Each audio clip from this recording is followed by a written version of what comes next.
On that similar note, in terms of like a contentious like debate nowadays, the concept of Chicano nationalism and self-determination, including ideas like Aztlan, has been very contentious for left spaces.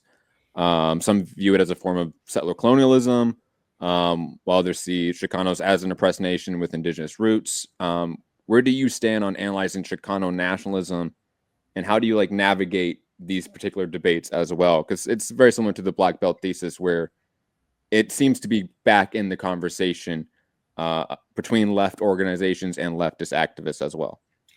Well, without repeating myself, I would make a similar response that obviously the war of aggression, 1846 to 1848 against Mexico, was an unjust war.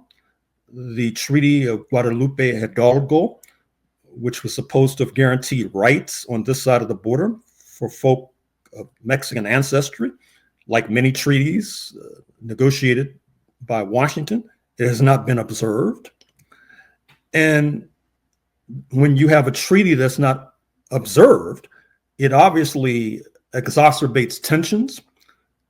It heightens sensitivities.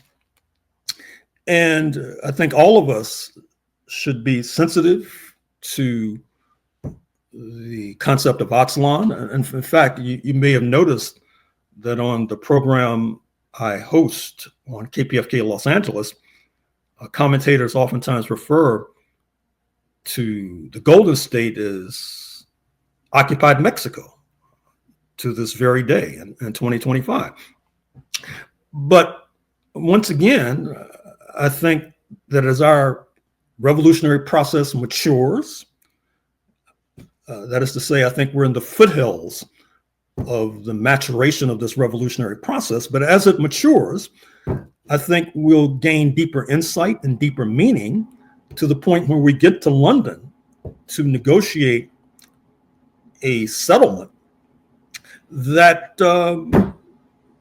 we may determine, a la Hawaii, that this land should be returned to Mexico.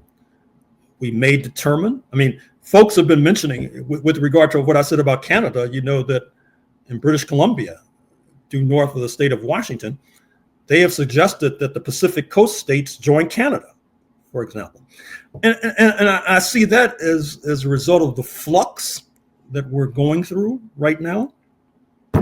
The right wing should not have a monopoly upon developing and devising different geographical configurations, like, you know, taking over Canada and making it a 51st state, which I see to be ludicrous, although I think it does open up opportunities for the progressive movement in this country to ally, as we should have been doing already, with our friends across the border, and perhaps pushing a mutual agenda of sanctions against the warmongers in Washington, putting them on the back foot to our mutual advantage.